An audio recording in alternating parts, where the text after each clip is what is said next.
chapter 3. Now Israel went out against the Philistines to battle, and pitched beside Ebenezer, and the Philistines pitched in Aphek, and the Philistines put themselves in array against Israel. And when they joined battle, Israel was smitten before the Philistines, and they slew of the army in the field about 4,000 men. And when the people had come into the camp, the elders of Israel said, "Why has the Lord smitten us today before the Philistines? Let us fetch the ark of the covenant of the Lord out of Shiloh unto us, that when it comes among us, it may save us out of the hand of our enemies." So the people sent to Shiloh, that they might bring from there the ark of the covenant of the Lord of hosts who dwells between the cherubim. And the two sons of Eli, Hophni and Phinehas, were there with the ark of the covenant of God. And when the ark of the covenant of the Lord came into the camp, all Israel shouted with a great shout, so that the earth rang again. And when the Philistines heard the noise of the shout, they said, "What does the noise of this great shout in the camp of the Hebrews mean?" And they understood that the ark of the Lord had come into the camp. And the Philistines were afraid, for they said, "God has come into the camp." And they said, "Woe unto us, for there has not been such a thing before now. Woe unto us, who shall deliver us out of the hand of these mighty gods? These are the gods that smote the Egyptians with all the plagues in the wilderness. Be strong and conduct yourselves like men, O you Philistines, that ye be not servants unto the Hebrews as they have been to you. Conduct yourselves like men and fight." And the Philistines fought, and Israel was smitten, and they fled every man into his tent. And there was a very great slaughter, for there fell of Israel 30,000 foot soldiers, and the ark of God was taken. And the two sons of Eli, Hophni and Phinehas, were slain. And there ran a man of Benjamin out of the army and came to Shiloh the same day, with his clothes rent and with earth upon his head. And when he came, behold, Eli sat upon a seat by the wayside watching, for his heart trembled for the ark of God. And when the man came into the city and told it, all the city cried out. And when Eli heard the noise of the crying, he said, "What does the noise of this tumult mean?" And the man came in hastily and told Eli.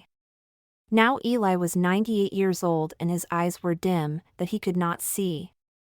And the man said unto Eli, "I am he that came out of the army, and I fled today out of the army." And he said, "What is there done, my son?" And the messenger answered and said, "Israel is fled before the Philistines, and there has been also a great slaughter among the people, and your two sons also, Hophni and Phinehas, are dead, and the ark of God is taken." And it came to pass, when he made mention of the ark of God, that he fell from off the seat backward by the side of the gate, and his neck broke, and he died, for he was an old man, and heavy. And he had judged Israel 40 years. And his daughter-in-law, Phinehas' wife, was with child, near to be delivered. And when she heard the tidings that the ark of God was taken, and that her father-in-law and her husband were dead, she bowed herself and travailed, for her pains came upon her. And about the time of her death, the women that stood by her said unto her, "Fear not, for you have borne a son." But she answered not, neither did she regard it. And she named the child Ichabod, saying, "The glory has departed from Israel, because the ark of God was taken, and because of her father-in-law and her husband." And she said, "The glory has departed from Israel, for the ark of God is taken." And the Philistines took the ark of God and brought it from Ebenezer unto Ashdod. When the Philistines took the ark of God, they brought it into the house of Dagon and set it by Dagon. And when they of Ashdod arose early on the next day, behold, Dagon was fallen upon his face to the earth before the ark of the Lord. And they took Dagon and set him in his place again. And when they arose early on the next morning, behold, Dagon was fallen upon his face to the ground before the ark of the Lord. And the head of Dagon and both the palms of his hands were cut off upon the threshold, only the stump of Dagon was left to him. Therefore, neither the priests of Dagon nor any that come into Dagon's house tread on the threshold of Dagon in Ashdod unto this day. But the hand of the Lord was heavy upon them of Ashdod, and he destroyed them and smote them with tumors, even Ashdod and the borders thereof. And when the men of Ashdod saw that it was so, they said, The ark of the God of Israel shall not abide with us, for his hand is heavy upon us and upon Dagon our God. They sent therefore and gathered all the lords of the Philistines unto them, and said, What shall we do with the ark of the God of Israel? And they answered, Let the ark of the God of Israel be carried about unto Gath. And they carried the ark of the God of Israel about there. And it was so, that after they had carried it about, the hand of the Lord was against the city with a very great destruction. And he smote the men of the city, both small and great, and they had tumors in their secret parts. Therefore they sent the ark of God to Ekron. And it came to pass, as the ark of God came to Ekron, that the Ekronites cried out, saying, They have brought about the ark of the God of Israel to us, to slay us and our people.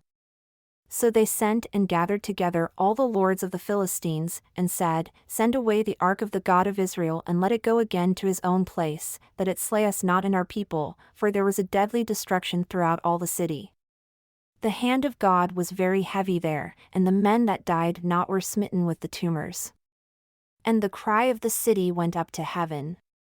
And the ark of the Lord was in the country of the Philistines 7 months. And the Philistines called for the priests and the diviners, saying, What shall we do to the ark of the Lord? Tell us how we shall send it to his place. And they said, If you send away the ark of the God of Israel, send it not empty, but surely return him a trespass offering. Then you shall be healed, and it shall be known to you why his hand is not removed from you. Then said they, What shall be the trespass offering which we shall return to him? They answered, 5 golden tumors and 5 golden mice, according to the number of the lords of the Philistines, for one plague was on you all, and on your lords. Wherefore, you shall make images of your tumors and images of your mice that mar the land, and you shall give glory unto the God of Israel, that perhaps he will lighten his hand from off you, and from off your gods, and from off your land. Why then do you harden your hearts as the Egyptians and Pharaoh hardened their hearts? When he had worked wonderfully among them, did they not let the people go, and they departed? Now therefore make a new cart, and take 2 milk-giving cows on which there has come no yoke, and tie the cows to the cart, and bring their calves home from them. And take the ark of the Lord and lay it upon the cart. And put the jewels of gold which you return him for a trespass offering in a coffer by the side thereof, and send it away, that it may go.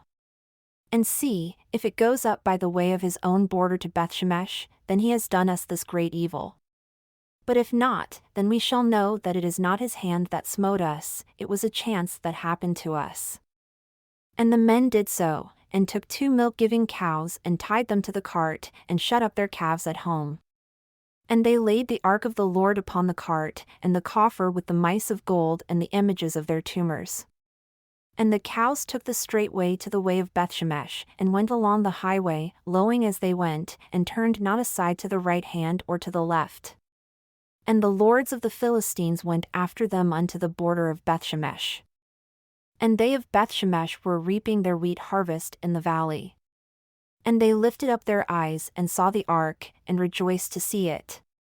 And the cart came into the field of Joshua, a Bethshemite, and stood there, where there was a great stone. And they cleaved the wood of the cart and offered the cows a burnt offering unto the Lord. And the Levites took down the ark of the Lord, and the coffer that was with it wherein the jewels of gold were, and put them on the great stone. And the men of Bethshemesh offered burnt offerings and sacrificed sacrifices the same day unto the Lord. And when the 5 lords of the Philistines had seen it, they returned to Ekron the same day. And these are the golden tumors which the Philistines returned for a trespass offering unto the Lord, for Ashdod 1, for Gaza 1, for Ashkelon 1, for Gath 1, for Ekron 1. And the golden mice, according to the number of all the cities of the Philistines belonging to the 5 lords, both of fortified cities and of country villages, even unto the great stone of Abel, on which they set down the ark of the Lord, which stone remains unto this day in the field of Joshua, the Bethshemite. And he smote the men of Bethshemesh because they had looked into the ark of the Lord, even he smote of the people 50,070 men. And the people lamented because the Lord had smitten many of the people with a great slaughter. And the men of Bethshemesh said, Who is able to stand before this holy Lord God? And to whom shall he go up from us? And they sent messengers to the inhabitants of Kiriath-jearim, saying, The Philistines have brought again the ark of the Lord, come down and fetch it up to you. And the men of Kiriath-jearim came and fetched up the ark of the Lord, and brought it into the house of Abinadab in the hill, and sanctified Eleazar his son to keep the ark of the Lord. And it came to pass, while the ark remained in Kiriath-jearim, that the time was long, for it was 20 years. And all the house of Israel lamented after the Lord.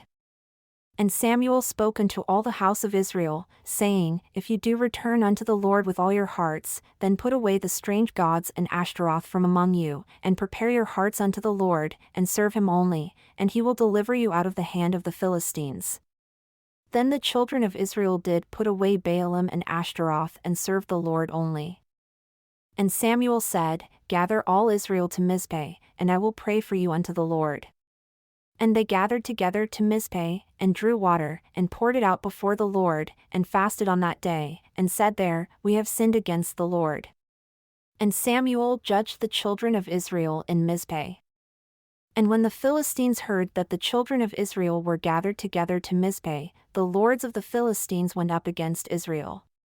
And when the children of Israel heard it, they were afraid of the Philistines. And the children of Israel said to Samuel, Cease not to cry unto the Lord our God for us, that he will save us out of the hand of the Philistines. And Samuel took a sucking lamb and offered it for a burnt offering holy unto the Lord. And Samuel cried unto the Lord for Israel, and the Lord heard him. And as Samuel was offering up the burnt offering, the Philistines drew near to battle against Israel. But the Lord thundered with a great thunder on that day upon the Philistines and routed them, and they were smitten before Israel. And the men of Israel went out of Mizpeh and pursued the Philistines, and smote them until they came under Bethkar. Then Samuel took a stone and set it between Mizpeh and Shin, and called the name of it Ebenezer, saying, Hitherto has the Lord helped us. So the Philistines were subdued, and they came no more into the borders of Israel. And the hand of the Lord was against the Philistines all the days of Samuel. And the cities which the Philistines had taken from Israel were restored to Israel, from Ekron even unto Gath. And the borders thereof did Israel deliver out of the hands of the Philistines. And there was peace between Israel and the Amorites. And Samuel judged Israel all the days of his life. And he went from year to year in circuit to Bethel, and Gilgal, and Mizpeh, and judged Israel in all those places. And his return was to Ramah, for there was his house. And there he judged Israel, and there he built an altar unto the Lord.